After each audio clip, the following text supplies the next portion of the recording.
चलो, so we're starting with questions on analytical, which may include some organic parts as well. So you need to have a knowledge of analytical and organic chemistry for this. Starting with what is describe what is meant by a racemic mixture. याद है किसी को? Racemic mixture क्या होता है? अच्छा revision कर रहे हो. A mixture containing equal quantity या concentration of the two optical isomers या enantiomers called the racemic mixture. कहाँ पढ़ा था हमने? ऑप्टिकल आइसोमेरिज्म के अंदर, जो मैंने आप लोगों को फाइल पढ़ाई थी. ठीक है, अच्छा. Now equal concentration of the two optical isomers enantiomers. चलिए, ऑप्टिकल आइसोमर्स को एनांटियोमर्स भी कहते हैं ना, एनांटियोमर्स या एनांटियोमर्स भी दोनों प्रोनाउंसिएशन यूज होते हैं. चलो, asparagine is an amino acid that contains chiral carbon atom and displays stereo isomerism. Separate samples of asparagine are dissolved in CdCl3 and analyzed using carbon-13 and HNMR spectroscopy. You given this compound, it's basically an amino acid. Predict the number of peaks seen in the carbon-13 and HNMR spectrum. Okay, first thing, you remember when we studied carbon-13 NMR, I explained the number of peaks in carbon-13 NMR is equal to the number of carbon environments. Her carbon अगर अलग environment का है तो उसकी peak बनेगी. And number of peaks in the HNMR are the number of proton environments. Proton का मतलब है hydrogen के environments. Now you guys tell me कि इसमें कितने कार्बन एनवायरनमेंट्स हैं और कितने इसके अंदर प्रोटॉन एनवायरनमेंट्स हैं. अच्छा, मैं एक काम करता हूं, ये एस्परागाइन जो गिवन है ये क्या है? What category of compound is this? It's an amino acid. You remember amino acid के अंदर एक कार्बन से NH2 भी लगा होता था और COH भी लगा होता था, और एक H और एक R ग्रुप. मैं इसको रीड्रॉ कर रहा हूं. देखो, ये रीड्रॉ क्यों कर रहा हूं? जरा आसानी के लिए. ठीक है, रीड्रॉ करके ये वाला जो कार्बन है ना, इसको देखो, इसके साथ एक COH लगा हुआ है, नजर आ रहा है, और इसके साथ एक NH2 लगा हुआ है. तो इस कार्बन के साथ एक NH2 और एक COOH लगा हुआ है. ये मैंने लगा दिया, समझ में आ गया ना? ये NH2 और ये COH लगा हुआ है. Do you get this? अच्छा, एक अगली चीज क्या लगी हुई है उसके साथ? अच्छा, ये तो मैंने आपको बता दिया. एक H लगा हुआ है, ये वाला H, और जो बाकी एक बच गया वो क्या है? R group. R ग्रुप क्या है? ये CH2 C double bond O NH2. तो मैंने इसको यूं लिख दिया, CH2 C ऊपर कर, CH2 C double bond O NH2. ठीक है, ये क्या है? ये जो CH2 CO NH2, ये CO NH2 is what? Amide. याद है अमाइड? CO NH2 ये एक अमाइड है. ठीक हो गया. चलो, अब तुम लोग मुझे बताओ, हाउ मेनी कार्बन एनवायरनमेंट्स? तो हमें पता चल जाएगा कितनी पीक्स हैं. How many carbon environments? 2 carbon environments.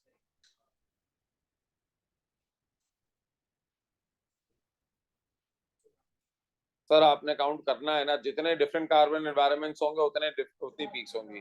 कितने हैं? जरा काउंट करते हैं. देखो, मैं इस पे मॉलिक्यूल पे नंबरिंग कर रहा हूं. ये पहला कार्बन 1, इसको देखो मैंने रेड से नंबरिंग कर रहा हूं, 1. ये दूसरा 2, ये तीसरा 3, ये चौथा 4. सर ये चारों अलग अलग है ना?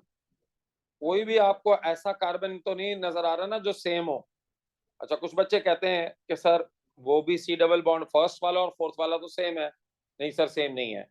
जो फर्स्ट वाला C डबल बॉन्ड हो ना, इट्स नेक्स्ट टू NH2, और जो फोर्थ वाला C डबल बॉन्ड है वो है नेक्स्ट टू OH.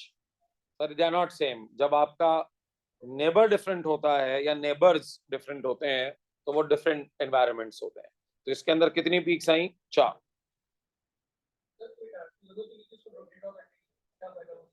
किसको? आगे आगे के लिए किया है मैंने, बताऊंगा क्यों किया है। अभी इसमें जरूरत नहीं थी, अगले पार्ट में शायद जरूरत पड़ जाए। अच्छा, अब आ जाइए, प्रोटॉन कितने हाइड्रोजन एनवायरनमेंट्स हैं इसमें? 2 हैं। अच्छा, बाकी लोग भी देखें। हाइड्रोजन एनवायरनमेंट्स,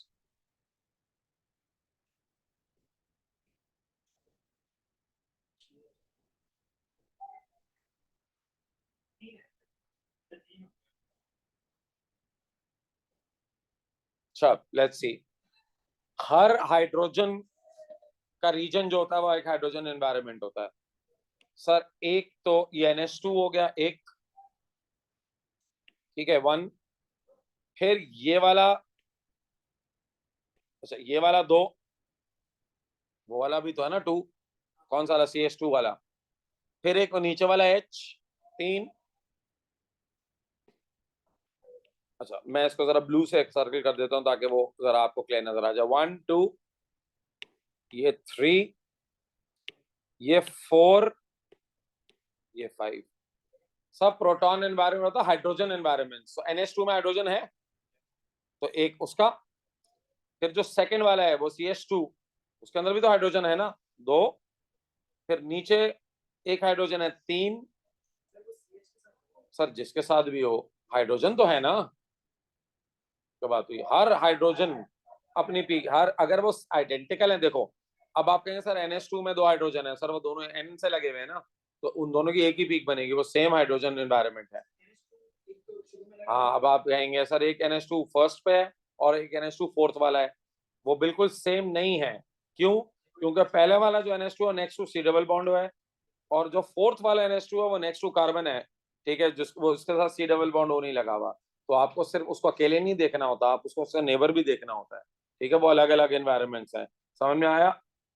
सो एक NH2 का प्रोटॉन एनवायरनमेंट, एक CH2 का प्रोटॉन एनवायरनमेंट, एक वो जो H है उसका, एक दूसरे NH2 का प्रोटॉन एनवायरनमेंट, और एक OH का प्रोटॉन। तो इसका आंसर क्या है? 5। आया समझ में? ओके। चलें सर, वो तो हम आपको याद है ना, जब आपको ये पढ़ा रहा था तो मैंने प्रोटॉन एनवायरनमेंट सिखाए थे कैसे आइडेंटिफाई करते हैं। चलो आगे। नाउ अब वो कह रहा है isoelectric point of asparagine is 5.4। What is meant by isoelectric point? याद है किसी को? A pH at which there is an equal positive, या there are equal positive and negative charges on a molecule, that is overall charge क्या होता है उसका? 0। ठीक है, चलो आइसोइलेक्ट्रिक पॉइंट सबको याद आ गया ना क्या होता था? अच्छा अब मुझे बताएं आप लोग जल्दी से देख के कि उसने कहा हुआ है इसका आइसोइलेक्ट्रिक पॉइंट है। अच्छा, इसका जो आइसोइलेक्ट्रिक पॉइंट है वो क्या है? सर देख के बताइए इसका आइसोइलेक्ट्रिक पॉइंट क्या है? इसका आइसोइलेक्ट्रिक पॉइंट 5.4 है। अब जरा, हालांकि ये क्वेश्चन में उसने पूछा नहीं है बट मैं आपको कह रहा हूं, आप जरा इसको ड्रॉ करें 5.4 pH पे, मुझे बताइए कि इसके अंदर आयंस कैसे होंगे?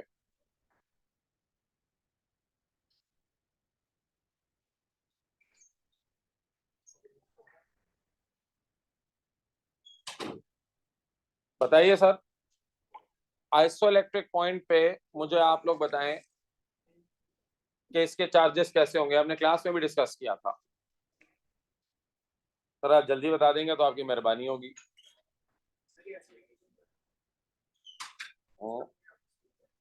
H क्या हो गया?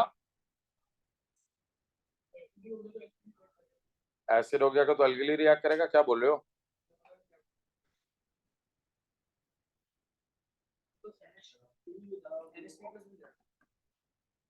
देखिए 5.4 पे इक्वल पॉजिटिव नेगेटिव चार्जेस होंगे, ठीक है। जरा मैं एक काम करता हूं, आपको 5.4 पे दिखाता हूं ये कैसा होगा। ये क्वेश्चन की रिक्वायरमेंट नहीं है, मैं सिर्फ अंडरस्टैंडिंग के लिए बता रहा हूँ। सर मुझे बताइए नेगेटिव चार्ज आता कैसे है अमीनो एसिड पे? जब H लूज करता है COH, इस पे एक ही COH है ना, तो वो COH अगर अपना H लूज कर देगा, जरा मैं इसको बना लूं पहले, ये मैंने वापस ड्रॉ कर लिया एस्पेरागाइन, ठीक है सर। अब देखिए, अब नेगेटिव चार्ज का तो एक ही पॉसिबल रीजन है, वो पॉसिबल रीजन कौन सा है, ये वाला। पहले जरा इसको बना दो, ये हो गया CO माइनस। अच्छा, पॉजिटिव चार्ज कैसे आता है किसी भी अमीनो एसिड पे, जब पॉजिटिव चार्ज, जब कोई भी बेसिक ग्रुप H गेन करता है, ऐसा ही है। अब मुझे इसको सुनो मेरी बात गौर से, अब मुझे इसको बनाना है आइसोइलेक्ट्रिक। तो अगर नेगेटिव चार्ज 1 है, 1 माइनस का है, और वो 1 माइनस के अलावा आ ही नहीं सकता ना कुछ और, क्यों, क्योंकि COH है ही एक, और COH एक H लूज करके उस पर चार्ज आ जाता है, तो 1 माइनस का तो हमने बना दिया। अब प्लस का चार्ज लगाना है मुझे। अब मेरे पास दो NH2 हैं, एक NH2 ये वाला और एक NH2 ये वाला। अब आपको डिसाइड करना है कि कौन सा NH2 गेन करेगा, दोनों में से एक ही कर सकता है। क्यों, जी हाँ, जो ऊपर वाला NH2 है ना, C डबल बॉन्ड O के बराबर वाला, वो अमाइड है, और अमाइड न्यूट्रल, अमाइड एसिड या बेस की तरह बिहेव नहीं करते, ठीक है, वो अमाइन है ही नहीं, वो अमाइड है। तो ये वाला जो N के साथ वाला H है, ये गेन करके NH2 गेन करके NH3 प्लस बन जाएगा। ये है एट pH 5.4 यानी आइसोइलेक्ट्रिक पे, ठीक हो गया। अब मैं आता हूं pH 1 पे, बनाता हूं जरा इसको। सर pH 1 पे आइसोइलेक्ट्रिक से भी नीचे आ गए ना आप। 5.4 एसिडिक होता है या बेसिक मीडियम होता है, एसिडिक। लेकिन इवन 5.4 पे एसिड ने, COH ने अपना प्रोटॉन लूज कर दिया। आमतौर पे एसिडिक मीडियम के अंदर एसिड तो प्रोटॉन लूज नहीं करते ना, लेकिन उसने वहां पर कर दिया है, क्योंकि क्वेश्चन में कहा हुआ है क्या इलेक्ट्रिक पॉइंट है, तो मुझे दायरा लूज करवाना था। लेकिन क्या आप एक्सपेक्ट करते हैं कि मजीद एसिडिक मीडियम में क्या वो अपना प्रोटॉन लूज करेगा, नहीं करेगा। तो अगर आप मुझे pH 1 पे बनाना है, तो pH 1 पे बेटा मैं इसका जो COH वाला रीजन है उसको तो आयनाइज नहीं करूंगा ना, ठीक है, लेकिन वो जो NH2 वाला ग्रुप है वो तो बेस है ना। सर जब वो 5.4 पे गेन कर रहा था तो 1 पे तो करेगा ही करेगा, वो तो और एसिडिक मीडियम में चला गया, ठीक है, तो उसने गेन कर लिया प्रोटॉन। तो ये आपका आंसर है। ऊपर वाला जो NH2 है उसने अभी भी गेन नहीं किया, वो न्यूट्रल है। अमाइड आर ऑलमोस्ट थोड़े से स्लाइटली बेसिक होते हैं, but they are almost neutral, ठीक हो गया। सबका समझ में आया ये, आगे बढ़ते हैं नेक्स्ट। हाँ काफी बड़ा सवाल है ये। अच्छा, उसमें कहा हुआ है asparagine can polymerise to form poly asparagine, draw the structure of the poly asparagine, show two repeats, the peptide linkage should be displayed. क्या करना है इसके अंदर आपको,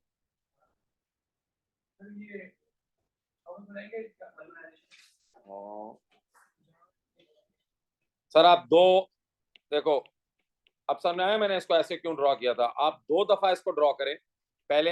अच्छा पहले तो मुझे जरा बताइए, रुक जाए रुक जाए, ये मैंने सही ड्रॉ किया हुआ है एस्पेरागाइन?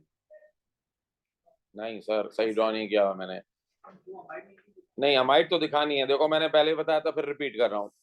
जब आपको पॉलीमर बनाना होता है ना, तो मोनोमर का एन जो है ना वो लेफ्ट साइड में रखना, ये N to C डायरेक्शन होता है, मैंने आपको पहले भी समझाया था, तो वरना ये गलत जुड़ जाएगा।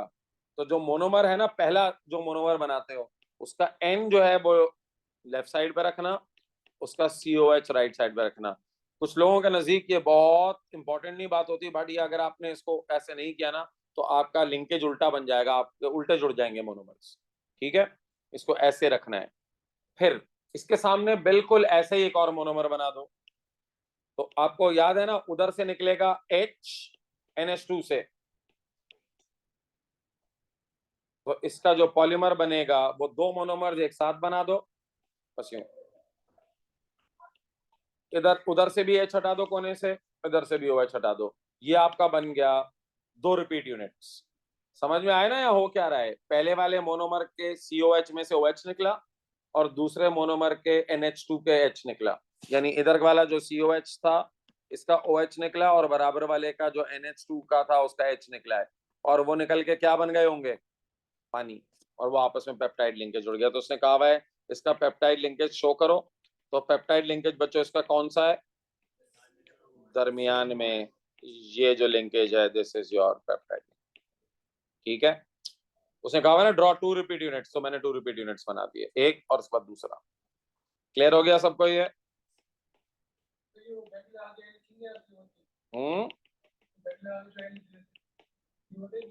क्या 2 रिपीट यूनिट्स लिखा है ना उसने, पॉलीमर नहीं कहा हुआ, ब्रैकेट लगा के लगाने की जरूरत नहीं है। ये क्लियर हो गया सबको? तो पहला एस्पेरागाइन बनाया, फिर उसके आगे दूसरा एस्पेरागाइन बनाया, बट ऐसे बनाना है कि नाइट्रोजन लेफ्ट साइड पे हो और NH2 लेफ्ट साइड पे हो और COH राइट साइड पे हो। दूसरे वाले का भी ऐसे NH2 लेफ्ट साइड पे हो, इसको कहते हैं N to C डायरेक्शन। चलो आगे बढ़ो सर। अब उसने एक और दे दिया आपको, उसने कहा the isoelectric point of lysine is 9.8। ये लाइसिन है। अच्छा, लाइसिन को भी मैं जरा अपनी आसानी के लिए रीड्रॉ कर लेता हूँ। एक इसके साथ देख रहे हो COH, एक इसके साथ NH2, तो एक COH एक NH2 एक H, और ऊपर क्या लगा हुआ है? C2H4 NH2। अच्छा, इसमें ये जो ऊपर वाला ग्रुप है ये क्या है? अमाइन है, अमाइड है? ये अमाइन है। ठीक है, एक और बात बताओ, ये ज्यादा स्ट्रॉन्ग बेस है या ये जो ऊपर साइड चेन में NH2 लगा हुआ है वो ज्यादा स्ट्रॉन्ग है, या ये जो कार्बन के साथ NH2? ऊपर वाला ज्यादा। क्यों? शाबाश बेटा, वो एक्चुअली एल्काइल अमाइन है। हमने क्या पढ़ा था, जब एल्काइल ग्रुप लगा हुआ होता है तो वो उसका पुशिंग इफेक्ट होता है ना, इलेक्ट्रॉन पुश करता है, तो वो इलेक्ट्रॉन डेंसिटी बढ़ा देता है नाइट्रोजन के ऊपर, इसकी वजह से वो स्ट्रॉन्गर बेस बन जाता है। तो हमें ये हम थ्योरी में पढ़ कर आए ऑर्गेनिक में कि जो ऊपर वाला NH2 है ना, साइड चेन वाला, वो ज्यादा स्ट्रॉन्गर बेस है। ठीक हो गया? चलो अब आगे चलते हैं। अच्छा, अब आइए इसके अगले सवाल पे। उसने नीचे क्या कहा हुआ है? Mixture of dipeptide. डाइपेप्टाइड किसका? लाइसिन और एस्पारागाइन का एक डाइपेप्टाइड लिया आपने, गाइस इधर देखें, तो एक डाइपेप्टाइड है ये वाला, and 2 constituent amino acid. Constituent amino acid कौन से? Lysine and asparagine. तो उसने कहा हमने 3 चीजें ली हैं एक मिक्सचर में, एक अमाइनो एसिड है, 2 अमाइनो एसिड है, लाइसिन एंड एस्पारागाइन, और एक उनका डाइपेप्टाइड है। डाइपेप्टाइड समझते हो ना, दोनों जुड़ गए। अच्छा, जुड़े ऐसे हैं कि पहले क्या लगा? लाइसिन, और फिर क्या लगा? एस्पारागाइन।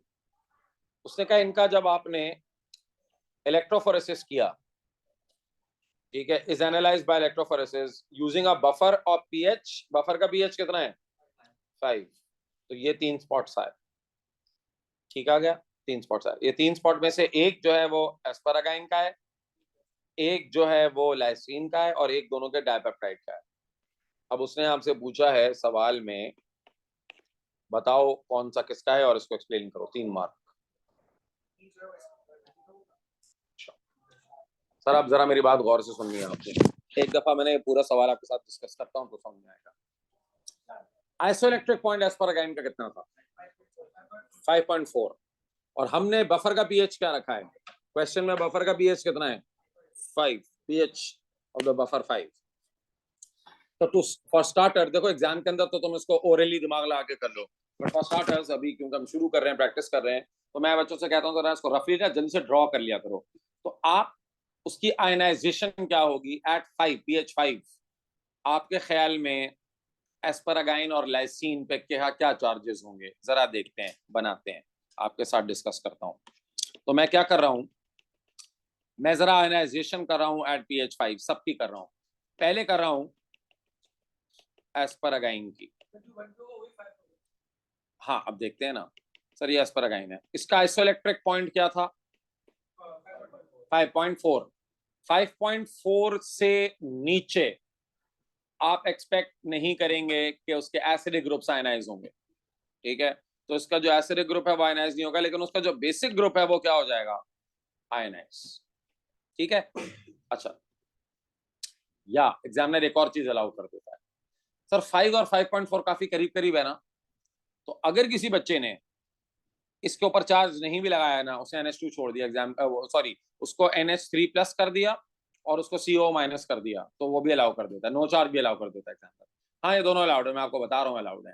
तो वो कहता है यार 5 और 5.4 इतना करीब है कि ऑलमोस्ट 5.4 की तरह ही बिहेव कर रहा है, यानी आइसो इलेक्ट्रिक की तरह बिहेव कर रहा है। लेकिन अगर तुमने चार्ज भी लगा दिया दैट्स ओके, आप इसकी मार्किंग की जाके पढ़िएगा, वो दोनों अलाउ कर देता है तुम्हें, ठीक है। मैं आपको एग्जैक्टली अगर इसकी मार्किंग की का वो पॉइंट पढ़ू ना, तो इसका एग्जैक्टली मार्किंग की का मैं आपको बताता हूँ। उसने नहीं, वन नहीं है इसका, तो आज से इलेक्ट्रिक पॉइंट 5.4 है ना। अच्छा जी, एक सेकेंड। उसने अच्छा उन्होंने मार्किंग की के अंदर लिखा हुआ है कि जो उसमें लिखा हुआ है एस्पागाइन इज नेरली अनचार्ज, ठीक है, नेरली अनचार्ज, नेरली अनचार्ज, नेरली को उसने ब्रैकेट में लिखा हुआ है नेरली अनचार्ज, ठीक है।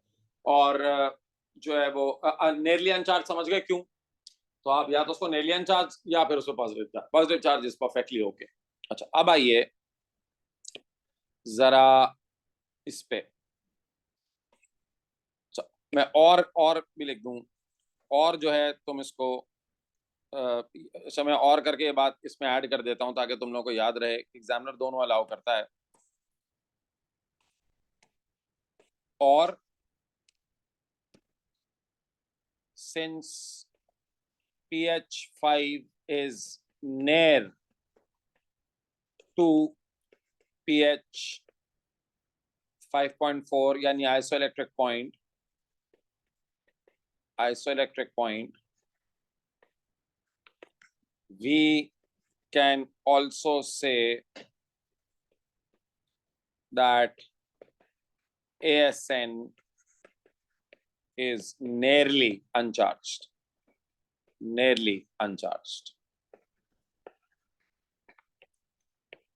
ठीक है, तो ये भी अलाउड है। अब आइए जरा लाइसीन पे, ठीक है ये हो गया। अब आओ, अरे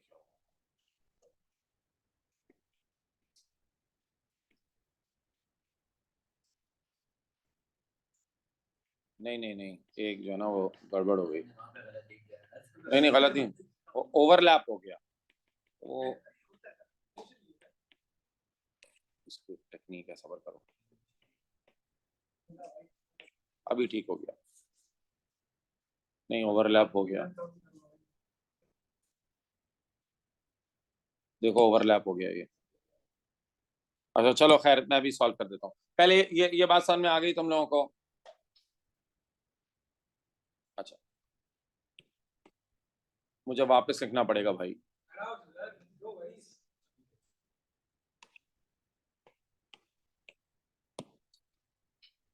since pH 5.4 5 sorry 5 is near the isoelectric pH,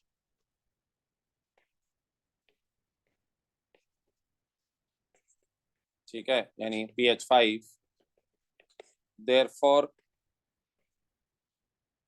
we can say that ASN is nearly uncharged,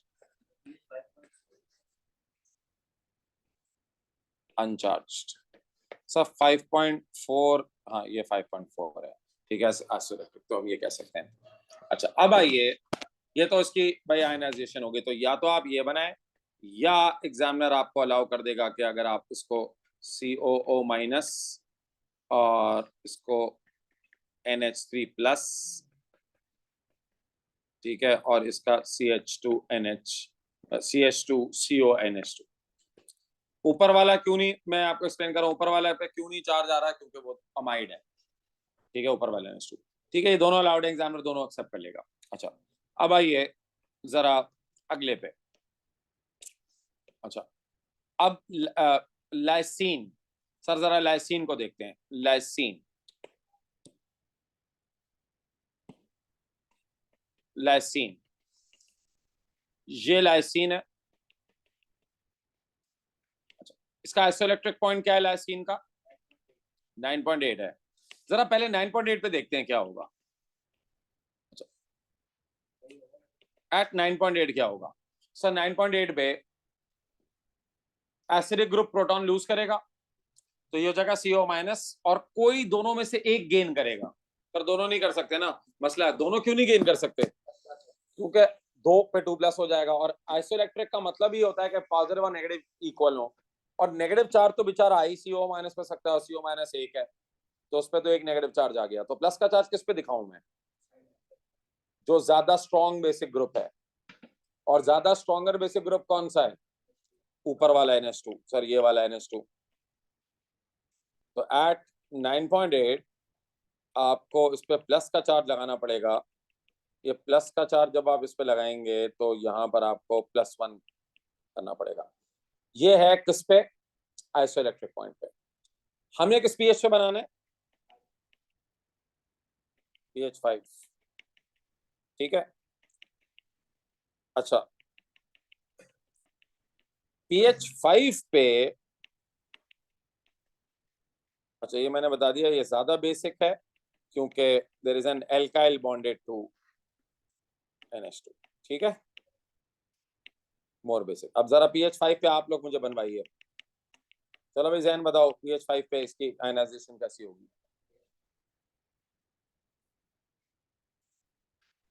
sir क्या pH 5 पे आप एक्सपेक्ट करेंगे एसिडिक ग्रुप आयनाइज हुआ होगा उसका? हुआ हुआ होगा? नहीं हुआ होगा सर। और बेसिक?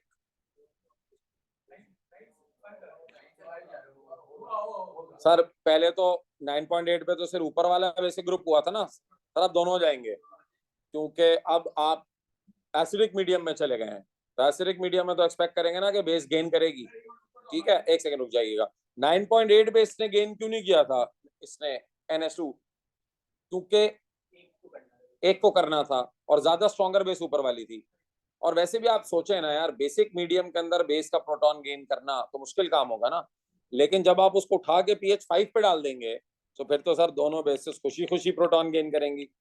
हर तरह प्रोटॉन ही प्रोटॉन है। ठीक है, क्योंकि pH 5 का मतलब ही एसिडिक मीडियम है, और एसिडिक मीडियम का मतलब है दोनों। तो सर ये पे इस पे भी चार्ज आएगा +1 का, और इस पे भी चार्ज आएगा +1 का। तो ओवरऑल चार्ज क्या हो गया इसका? +2। +2 का चार्ज हो गया ओवरऑल। ये क्लियर हुआ सबको? अच्छा, इसका MR भी मैंने कैलकुलेट करके लिख दिया। इसका MR है, MR जरा बताइएगा इसका निकाल के कितना आ रहा है MR? अच्छा, आप लोग इतने इसका MR निकालें, मैं क्या करता हूँ। अच्छा, आप इसका MR निकाले, इतनी देर में इसका डाइपेप्टाइड बनाता हूँ। ठीक है।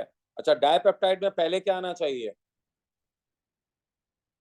डाइपेप्टाइड, नहीं नहीं, पहले क्या आना चाहिए डाइपेप्टाइड में? लाइसीन और फिर एस्पारागाइन। चलो मैं डाइपेप्टाइड बनाता हूँ इसका। अच्छा भाई, डाइपेप्टाइड बनाते हैं इसका।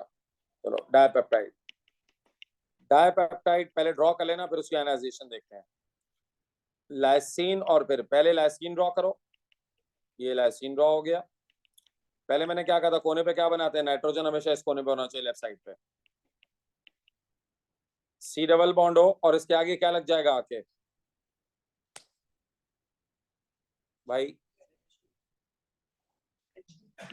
किसका NH होगा वो? उसका NH, फिर इसके साथ CH2 CONH2 H, और ये CH। ये हो गया डाइपेप्टाइड। अच्छा सर, दोनों के आइसोइलेक्ट्रिक पॉइंट आपको पता है? लाइसीन का आइसोइलेक्ट्रिक पॉइंट है 9.8, और एस्पारागाइन का है 5.4। अब इसको एट pH 5 बताइए, इसकी आयनाइजेशन कैसे होगी? देखो सर, ये वही अपने अपने की तरह बिहेव करेंगे जैसे पहले थे। अब देखो, क्या आप एक्सपेक्ट करते हैं कि ये दोनों प्रोटॉन गेन करेंगे? चलो मैं जरा वापस बना लूं इसको एक दफा, फिर देखते हैं कौन गेन करता है कौन लूज करता है। सर ये ऊपर वाला, ये वाला ग्रुप, इस ये प्रोटॉन गेन करेगा? बिल्कुल करेगा। क्यों करेगा भाई? pH 5 है, और ये बहुत स्ट्रॉन्ग बेस है। ठीक है, इसने कर लिया। क्या ये वाला ग्रुप प्रोटॉन गेन करेगा? कर लेगा ना pH 5 पे, तो ये भी बेसिक ग्रुप है भाई। इसका अमीनो एसिड जो ऊपर बना हुआ है उसने भी तो गेन किया था ना, तो बिल्कुल यार ये भी करेगा, ये क्यों नहीं करेगा, ये भी गेन कर लेगा। अब क्या ये वाला N, अरे अब क्या हुआ, पहले तो कर रहा था सर, भी अमाइड बन गया। मसला है अब अमाइन नहीं रहा, ये अमाइड बन गया ना, तो अमाइड बनने के बाद तो सर ये नहीं गेन कर सकता, तो ये नहीं करेगा। ठीक है इसका, अच्छा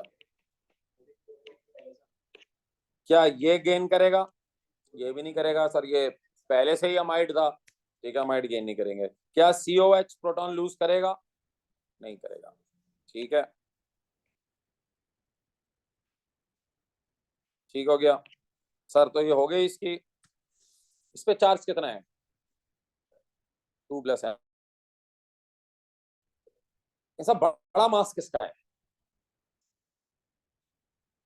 अच्छा देखो अब तीनों का चार्ज आ गए। पहले सबसे छोटा चार्ज किसका है,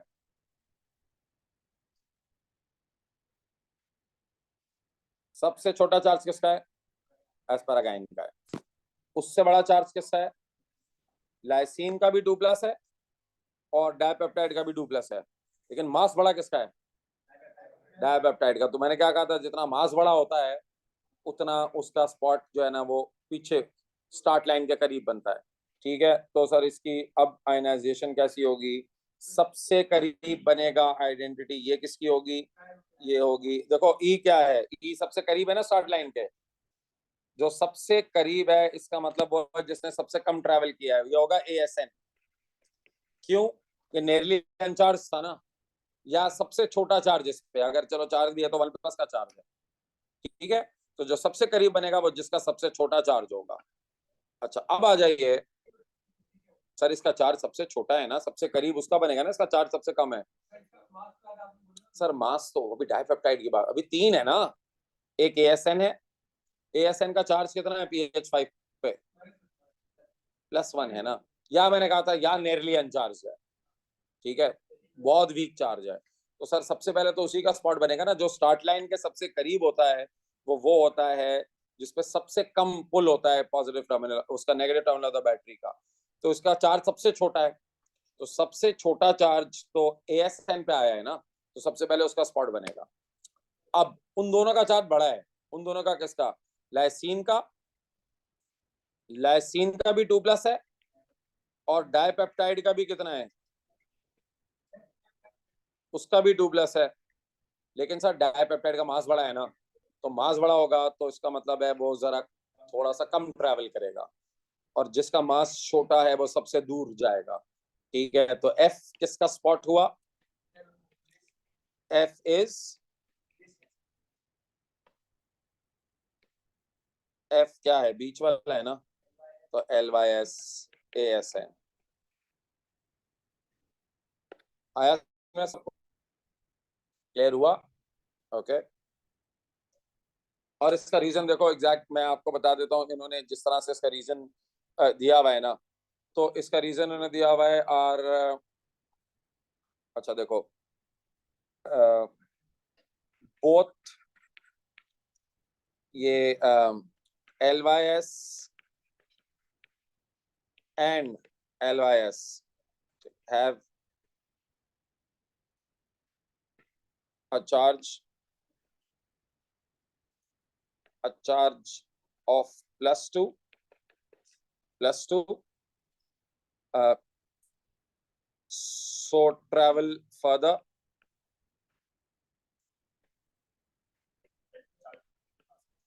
जी पहले चार्ज को देखेंगे, further then ASN with charge with a small charge। ठीक है, वो LYS-ASN and LYS, the dipeptide and lysine, ठीक है, have a charge of +2, so travel further than ASN with a small charge। एक, since ये LYS-ASN is uh,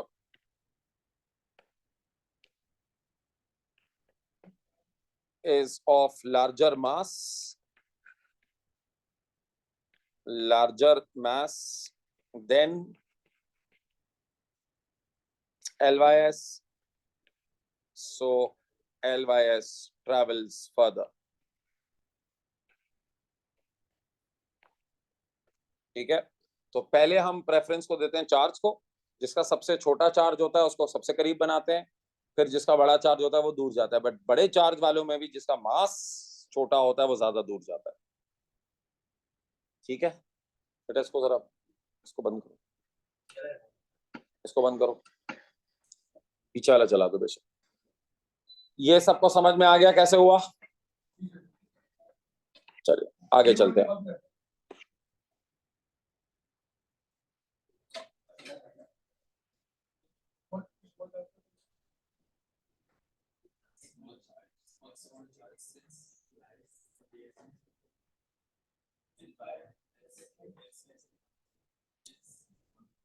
Is of larger mass, so LYS travels further. ठीक है, चलें आगे बढ़ते हैं जी। ये तो हो गया इस पार्ट का। देखो एक ही जानलेवा क्वेश्चन है ये, लंबा चौड़ा हो गया अभी यार, अब खुद दिमाग लगा लो ना अपना यार। चलिए जी आगे बढ़ते हैं। Now thin layer and gas liquid chromatography can be used to analyze mixtures or substances. Each type of chromatography makes use of a stationary phase and a mobile phase. Complete the table. So thin layer chromatography में stationary phase किस चीज का होता था?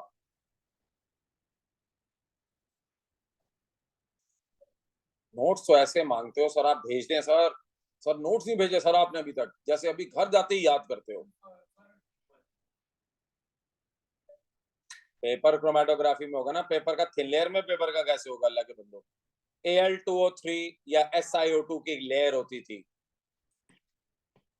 Al2O3 या SiO2, इसकी एक coating होती थी ऑन अ प्लास्टिक या ग्लास प्लेट, मैंने आपको बताया था। याद आ रहा है कुछ? आ गया। और गैस लिक्विड क्रोमेटोग्राफी में मूविंग फेज, मोबाइल फेज कौन सा होता था जीएलसी में?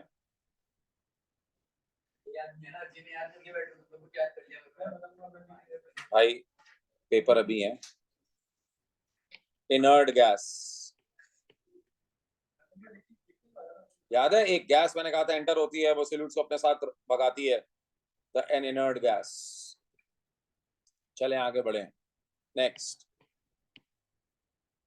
अच्छा, उसने कहा है unknown amino acid is analysed using thin layer chromatography.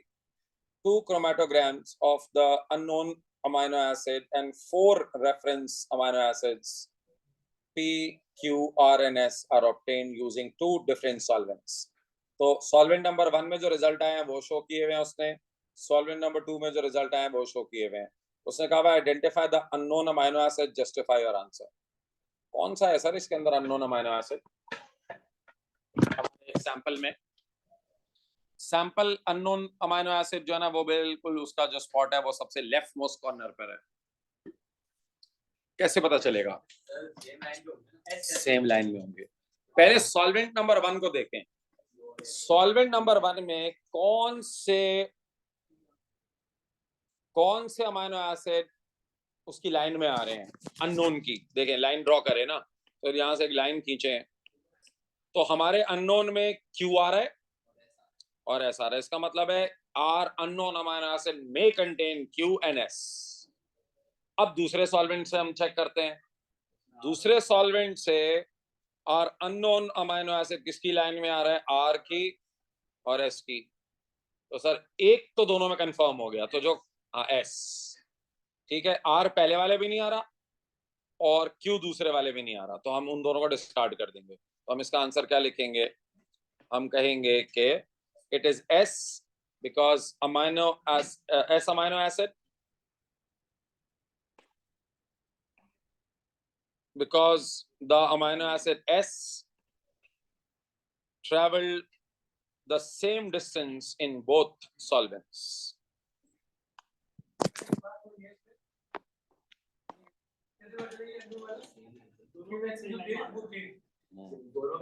Sir दोनों में आप पहले देखें, पहले वाले के अंदर हमने लाइन ड्रॉ की तो उसके अंदर S की लाइन में आया और Q की लाइन में आया, तो हमने कहा कि इसके अंदर या तो S या Q है।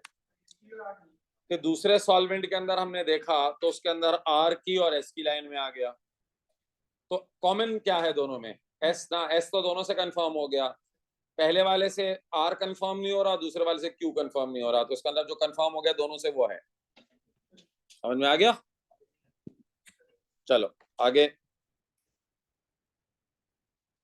इसने देखे एक ही में सब पूछ लिया इसने, क्रोमेटोग्राफी भी पूछ ली, इलेक्ट्रोफोरेसिस भी पूछ लिया, थिन लेयर भी पूछ ली, अब ये आखिरी वाला भी उसने जो है ना वो पूछ लिया है। उसने कहा हुआ है कि अब आपने गैस लिक्विड क्रोमेटोग्राफी की किसी सब्सटेंस की, एक मिक्सचर की, समर वाइज का ये, अच्छा, और उसको ये 3 पीक्स मिली हैं, उसने एरिया अंडर द पीक्स भी आपको दे दिए हैं। अब यार इतना आसान सवाल है इसका पहला वाला पार्ट, बट लोग समझ ही नहीं पाते इसमें करना क्या है। उसने लिख भी दिया, the area under the peak is proportional to the mass of the respective compound in the mixture. अच्छा, उसने कहा concentration of K in the mixture is this much. Calculate the concentration in mole per dm cube of L. L का MR दिया हुआ है। अगर मुझे किसी तरह L की कंसंट्रेशन ग्राम पर डीएम क्यूब में मिल जाए तो मोल पर डीएम क्यूब में कन्वर्ट करना तो कोई मसला ही नहीं है ना, क्योंकि MR है हमारे पास।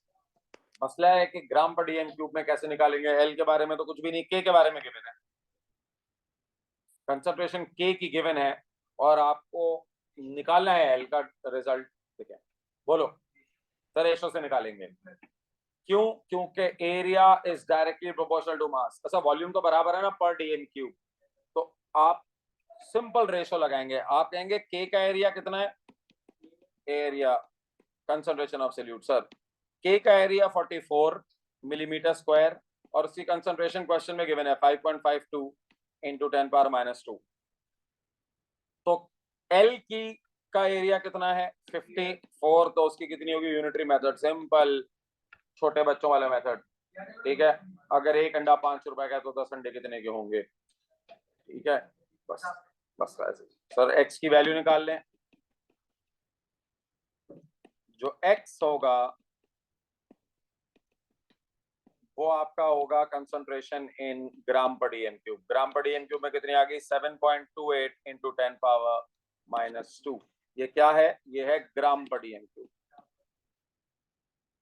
बेटा तुम दोनों को क्या बेचैनी है? हाँ, इंक्लूडिंग यू, ये ग्राम पर डीएम क्यूब में आ गई। हम निकालना है किसे? मोल पर डीएम क्यूब में। कैसे निकालते हैं ग्राम पर डीएम क्यूब से मोल पर डीएम क्यूब में? Divide by the MR. ठीक है, आप उसको उसके एमआर से डिवाइड कर दें तो मोल पर डीएम क्यूब में आंसर आ जाएगा।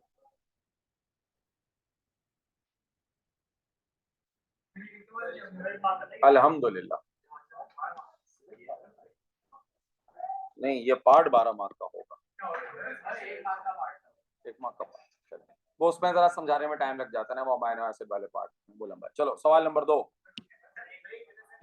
सवाल नंबर 2 इसका क्वेश्चन नंबर 2 के बाद ब्रेक मिलेगा, 2 के बाद।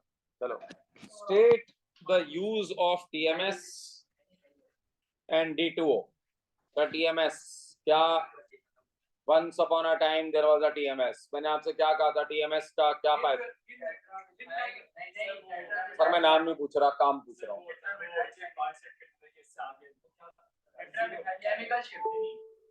सर उसकी रेफरेंस कंपाउंड होता है और उसकी पीक एक रेफरेंस के तौर पे यूज होती है, जिसकी शिफ्ट वैल्यू क्या होती है?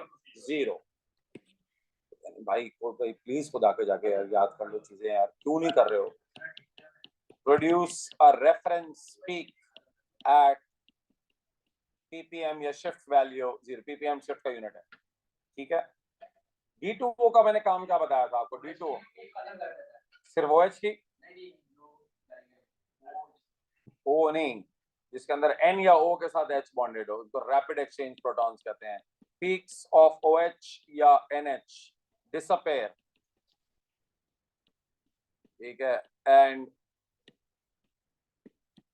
आइडेंटिफाइड। डायरेक्ट डिसअपेयर होके हम उसका आइडेंटिफाई कर लेते हैं ना, यानी जिस तरह अगर खुदा ना खासा यहाँ कोई नेक बात हो रही हो तो आमिर भाई डिसअपेयर हो जाएंगे, ठीक है, तो अब हमें पता चल जाएगा।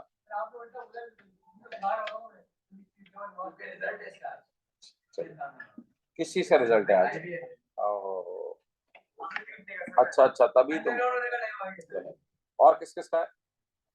बस अच्छा, माशाल्लाह, बहुत बहुत मुबारक हो भाई आपको। ठीक है, और इससे क्या होगा? अब आपका एडमिशन कहाँ होगा? फास्ट में एग्जाम कराया था आपने, दिया क्या था? और वो सिर्फ फास्ट पे एप्लीकेबल है? ठीक है, और ये 99 स्कोर किस में से आउट ऑफ 100? तो ये टेस्ट बेस्ड किस पे था? और ये जो चीजें थी ये रिलेटेड टू ए लेवल्स की? Inter A levels. और आपने इसकी तैयारी कैसे की? फिर भी 99?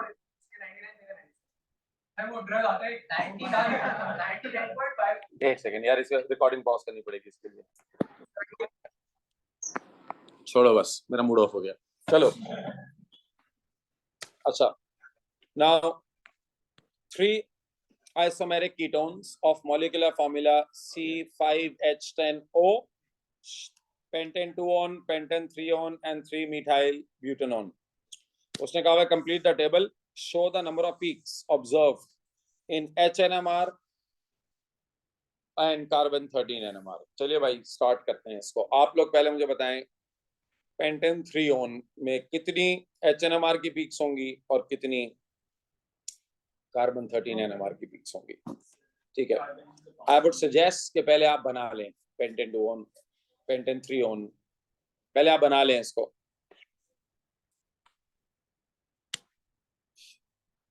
बताइए कितनी पीक्स होंगी, कार्बन 13 की कितनी होंगी और NMR की कितनी होंगी?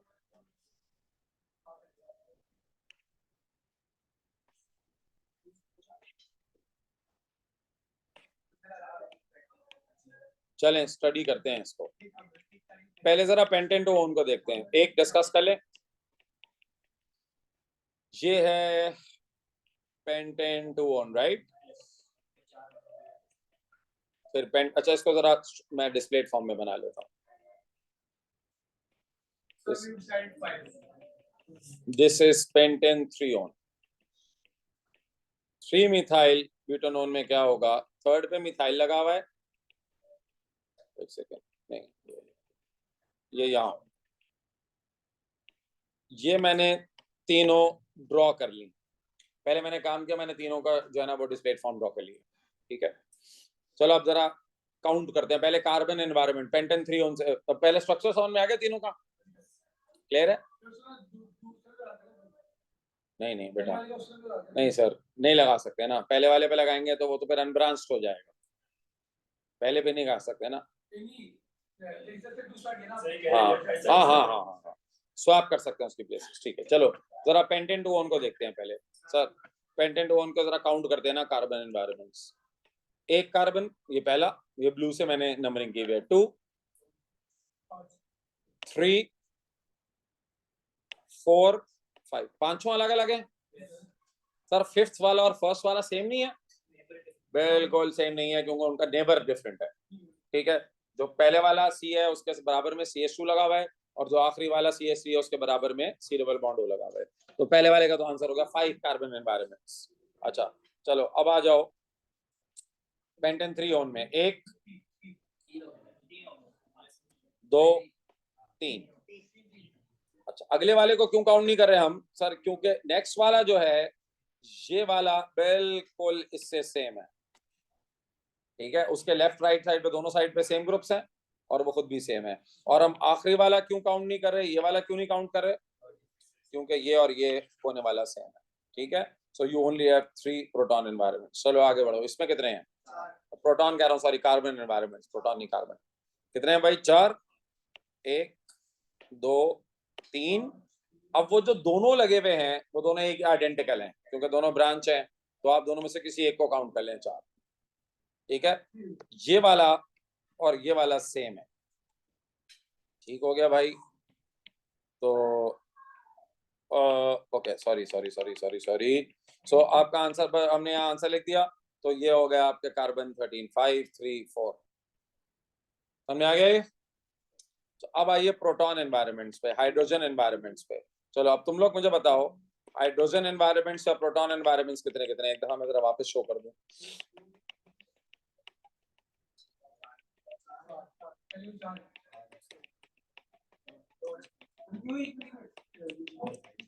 एक सेकंड में जरा वापस ड्रॉ कर लूं इसको।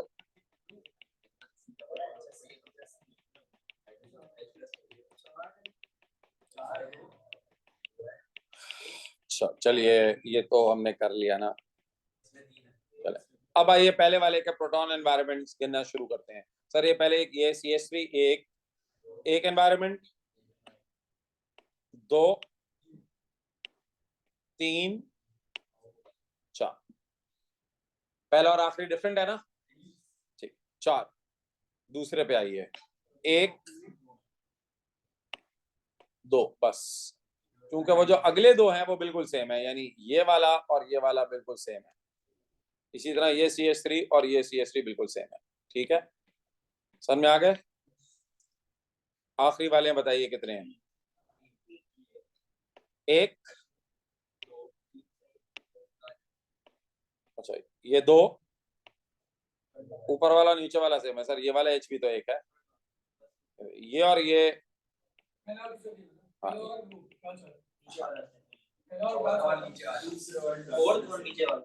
नीचे वाला सर फोर्थ,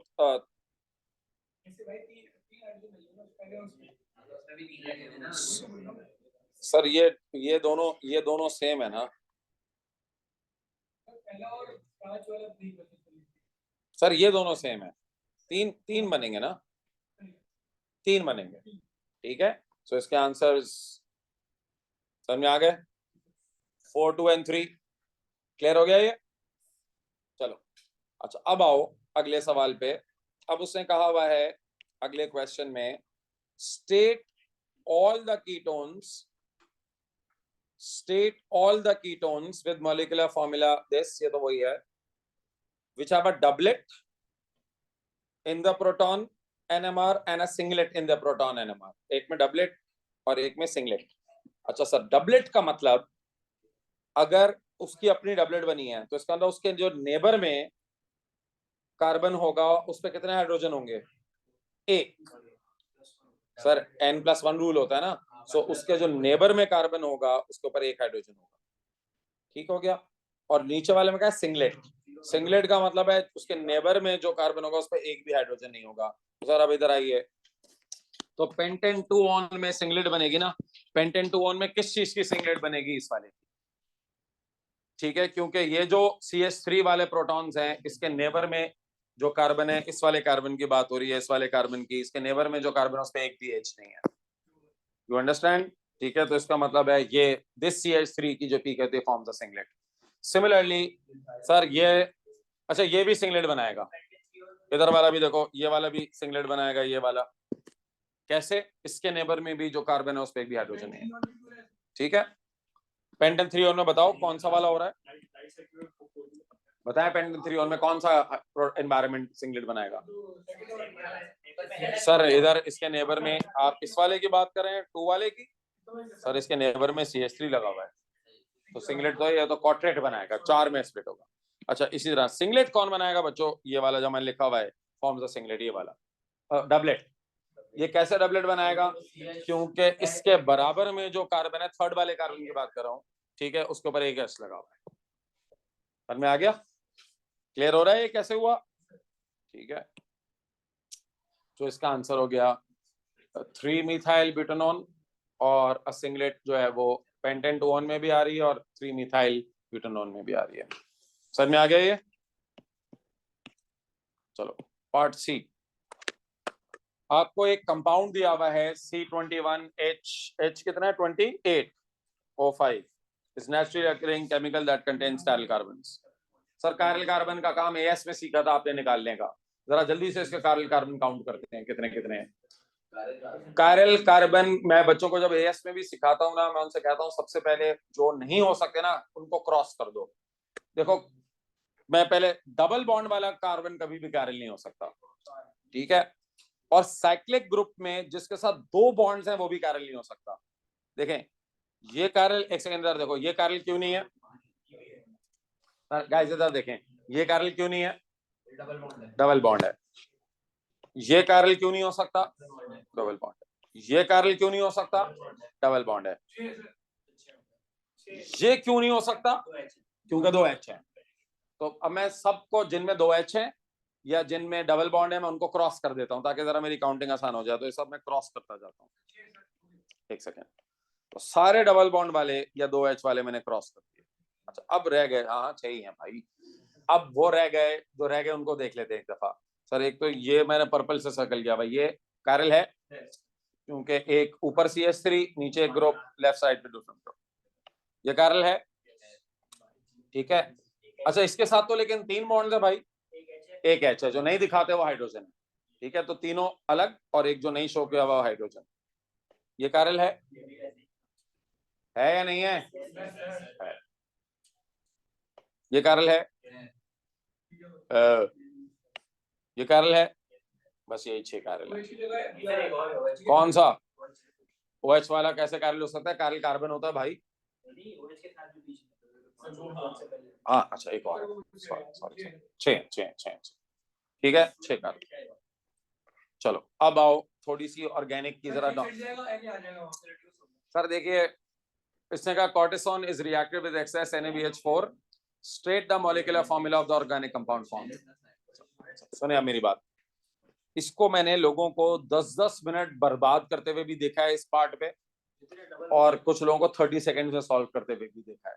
ठीक है, कुछ बेवकूफ इंसान क्या करते हैं, पूरा बैठ के ड्रॉ करते हैं वापस से, फिर NaBH4 से करते हैं और उसको फिर काउंट करने एक एक करके काउंट करते हैं। तो इसमें आसान तरीका बताता हूँ। पहले NaBH4 क्या है? रिड्यूसिंग एजेंट है। AS में आपने रिएक्शन पढ़ा हुआ है, ये किसकी रिडक्शन करता है? आपके जो गिवन मॉलिक्यूल है उसमें कौन सा ग्रुप रिड्यूसिबल है? सर इसका जो अल्कोहल ऑक्सीडाइज होते हैं, रिड्यूस नहीं होते। ठीक है, इसके अंदर जो कार्बोनाइल ग्रुप्स है ना, ये कार्बोनाइल, ये एक कार्बोनाइल, ये दूसरा कार्बोनाइल, ये तीन कार्बोनाइल है।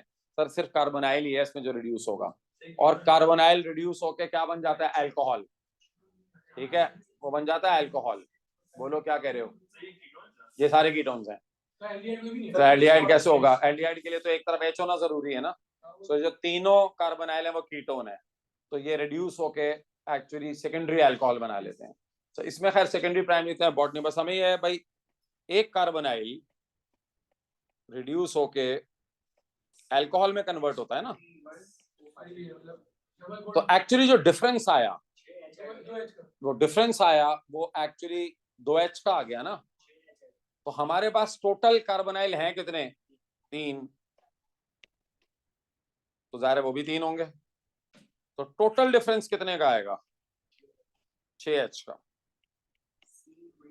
ठीक है, क्योंकि एक कार्बोनाइल और एक अल्कोहल में जो डिफरेंस है वो 2H का है। तो अगर 3 कार्बोनाइल हैं तो टोटल 6। सर बस अब आपको कुछ भी नहीं करना, ऊपर वाला जो मॉलिक्यूलर फॉर्मूला गिवन है ना, मॉलिक्यूलर फॉर्मूला तो हमें गिवन है C21H28O5, तो सर उसके अंदर 6H ऐड कर दें। तो जब 6 ऐड हो जाएंगे तो वो क्या हो जाएगा? सिंपल एज दैट, खत्म हो गई कहानी। ठीक है, पार्ट 2। ये तो वो रिपीट हो रहा है ना, चलो ये तो रिपीट हो रहा है, इसको काट। ठीक है, अब आइए, cortisone is an optically active molecule. What is meant by optical active? Optically active मतलब क्या है? मैंने पूरी डेफिनेशन बताई थी तुम लोगों को। हाँ, जो अनपोलराइज या पोलराइज्ड? सर जो प्लेन पोलराइज्ड लाइट को इक्वल एंगल से बेंड करता है बट इन ऑपोजिट डायरेक्शंस। याद है, मैंने कहा था एक उसको क्लॉकवाइज रोटेट करता है और दूसरा जो आइसोमर है वो उसको उतने ही एंगल से रोटेट करेगा लेकिन एंटी क्लॉकवाइज। इसको याद कर लें, a substance which is able to rotate the plane polarized light in opposite directions but at the same angle। ये जो ऑप्टिकल आइसोमर की फाइल भेजी थी ना आपको मैंने नोट्स की, जरा उसको प्लीज गो थ्रू करें। ठीक है, ये सब चीजें उसके अंदर लिखी हुई हैं। बस 2 सवाल।